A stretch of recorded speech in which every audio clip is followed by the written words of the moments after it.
कारी सुमिरनवा कैसे अरे लागल मन में ललसाए भैया हमारो के, ए भैया हमारो के, ए दीदी हमारो के ले चलता शिवा चारा चाहे।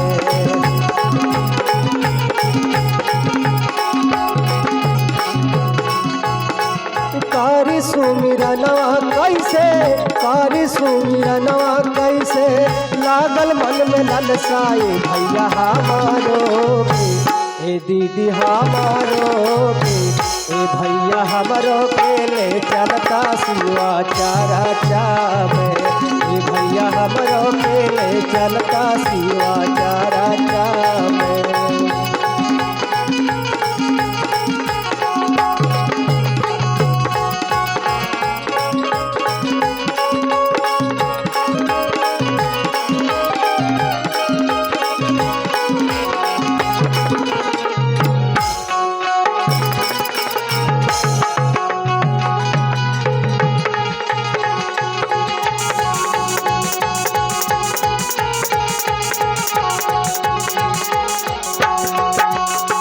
भैया हरिंदर जी के 3 गो विधानवा, दीदी नीलामा जी के यही बयलानवा।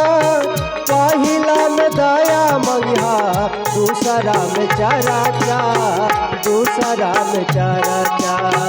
पहिला में दया मंगिहा, पहिला में दया मंगिहा, दूसरा में चर्चाए भैया सारे।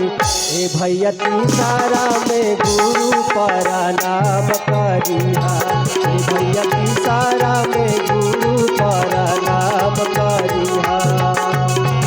लागल मन में लालसा हमरो, लागल मन में लालसा हमरो, जैती शिव चर्चाए भैया हमारो के, ए दीदी हमारो के, ए भैया हमारो के ले चलता शिवा चारा चाहे। ए दीदी हमारो के ले चलता शिवा चारा चाहे। कारी सुमिरनवा कैसे, कारी सुमिरनवा कैसे लागल मन में ललसाए भैया हमारो के, ए दीदी हमारो के, ए भैया हमारो के ले चलता शिवा चारा चाहे। ए दीदी हमारो के ले चलता शिवा चारा चाहे।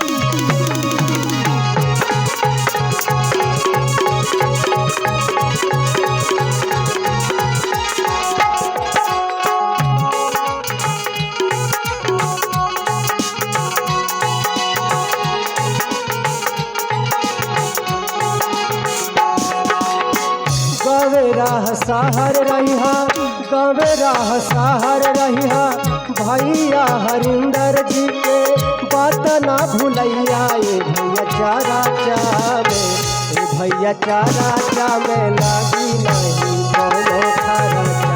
ए भैया चारा चावे लागी नहीं कोनो खर्चा।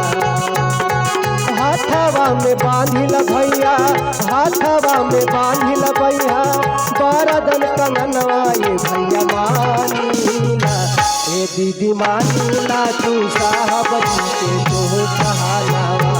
ए भैया मानीला, तू दीदी जी के तो कहानावा। कारी सुमिरनवा कैसे, कारी सुमिरनवा कैसे लागल मन में ललसाए भैया हमारो के, ए दीदी हमारो के, ए भैया हमारो के ले चला शिव चारा चाहे। भैया हमारो के ले चलता शिवा चाहे।